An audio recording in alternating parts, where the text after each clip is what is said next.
What if one of the most important legal victories for LGBTQ equality came from a straight couple? Happy Pride, everyone! I'm Chris with a K, and welcome back to This Week in Queer History, where we find hope-filled, inspirational, and strategic moments from queer history that we can use today.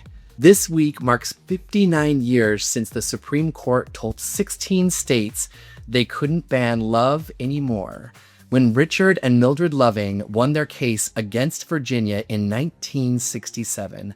They didn't just win the right to stay married, they handed us a legal blueprint we'd spend the next half-century turning into our own freedom. Today we're talking about the stepping stones, borrowed victories, and the unexpected allies who built the path to marriage equality. This week in queer history, stories told with love and glee. Here's the thing about history. Sometimes the straightest case in American law becomes the queerest weapon in the arsenal. Richard Loving was a white bricklayer from Caroline County, Virginia, and Mildred was Black and Native American. And they grew up in a small, racially mixed community where, as Richard put it at the time, a few white and a few colored, and as we grew up, we all helped one another. They got married in Washington, D.C. in June 1958, where interracial marriage was legal. Then they came home to Virginia. And 5 weeks later, local police raided their bedroom in the middle of the night. And when Mildred pointed to their marriage certificate hanging on the wall, the officers told them it meant nothing in Virginia. What was their crime? Violating the Racial Integrity Act of 1924, which made interracial marriage a felony punishable by up to 5 years in prison. At their trial, Judge Leon Bazile gave them a choice: go to prison or leave Virginia and not return together for 25 years. His reasoning, and I quote, "Almighty God created the races black, white, yellow, Malay, and red, and he placed them on separate continents. The fact that he separated the races shows that he did not intend for the races to mix." That was 1958, but something in it sounds awfully familiar to now. Divine will, natural law,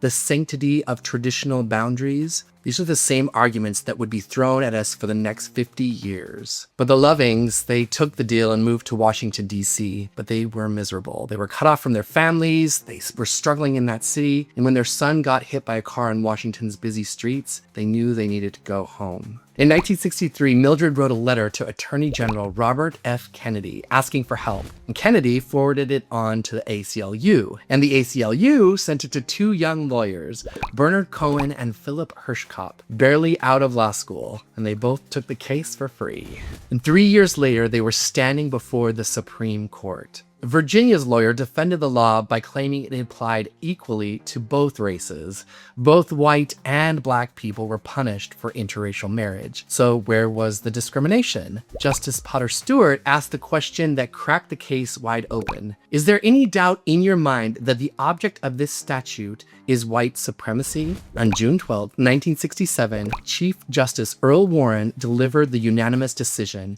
and here's the language that changed everything. Marriage is one of basic civil rights of man, fundamental to our very existence and survival. The freedom to marry or not marry a person of any race resides with the individual and cannot be infringed by the state. Not the state's right to regulate marriage, not traditional marriage, the freedom to marry, an individual right, a fundamental right. It took us 48 more years to utilize this moment, but Loving was the beginning. In 2003, Lawrence versus Texas struck down sodomy laws, citing Loving's principle of liberty and dignity. In 2013, United States versus Windsor struck down DOMA, the federal law that refused to recognize same-sex marriages. Justice Anthony Kennedy wrote that DOMA demeans same-sex couples, echoing the language of fundamental rights that Loving established. And then on June 26, 2015, exactly 48 years and 2 weeks after Loving, Obergefell versus Hodges made marriage equality the law of the land. Kennedy's majority opinion cited Loving nearly a dozen times. The same two constitutional pillars, due process and equal protection, that freed the Lovings, freed us. And this is what really stirs something inside me. In 2007, on the 40th anniversary of the decision, Mildred Loving issued a public statement. Richard had died in a car accident in 1975, so she was speaking alone, and she said this: "I believe all Americans, no matter their race, no matter their sex, no matter their sexual orientation, should have that same freedom to marry. I support the freedom to marry for all. That's what loving and loving are all about.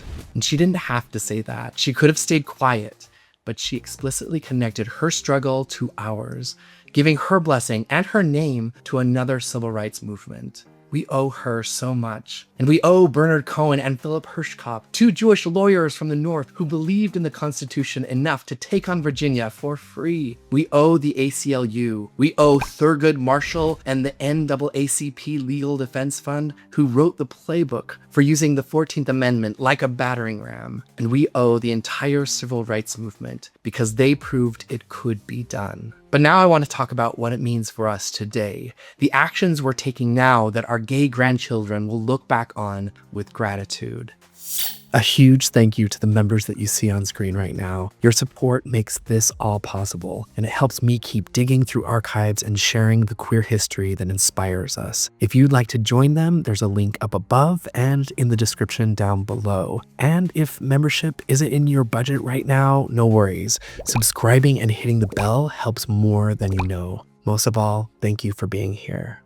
Now let's talk about what we can do with all of this that we've inherited. We stand on the shoulders of so many who came before us. I look at Loving versus Virginia, and it's wild to think that there was a time you couldn't marry someone because of the color of their skin. And if you look back further, the civil rights movement, the way Black Americans were treated before those laws changed, it seems unthinkable now. And before that, the suffragette movement, where women didn't even have the right to vote. If you told a woman in our lives today that they wouldn't be allowed to have a say in who represents them, it's ridiculous.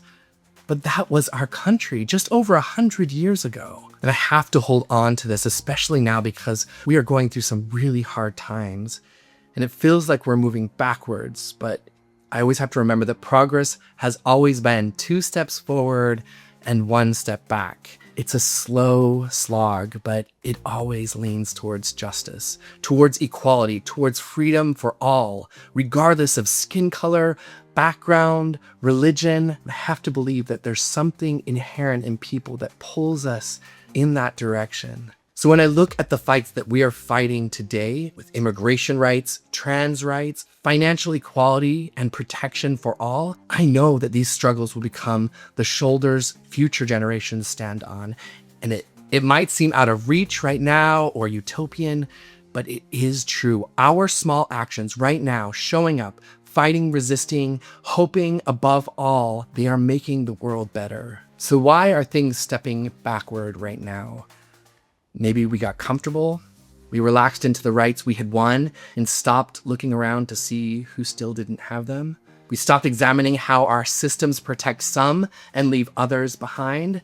The injustices that we're facing right now, they're just the cracks that we glossed over, and they're just having light finally shone on them. So what will our gay grandchildren thank us for? I think protecting trans rights. The battles over trans healthcare, bathroom bills, and drag bans, these are all the same fights, the same legal architecture of exclusion, the same arguments that certain people are fundamentally wrong and must be regulated out of existence. If we don't fight for trans people now, loudly and fiercely, future generations will ask where we were.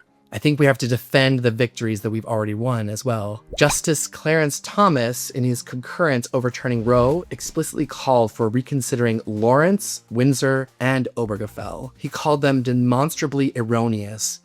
We cannot assume our rights are safe just because we won them once. I think building coalitions across movements is so important. The connection between Loving and Obergefell shows how one civil rights victory creates tools for another, and our liberations are all bound together. I am grateful for the incredible people who stood up and spoke up before us. There would be no Harvey Milk without Martin Luther King, no civil rights movement without the suffragettes. We have to keep fighting, and we have to keep moving forward. Because that's what history teaches us. Every freedom we enjoy was fought for by someone who came before. And every action that we take now is a stepping stone for someone else who comes after us. Thanks for joining me on this celebratory trip down memory lane.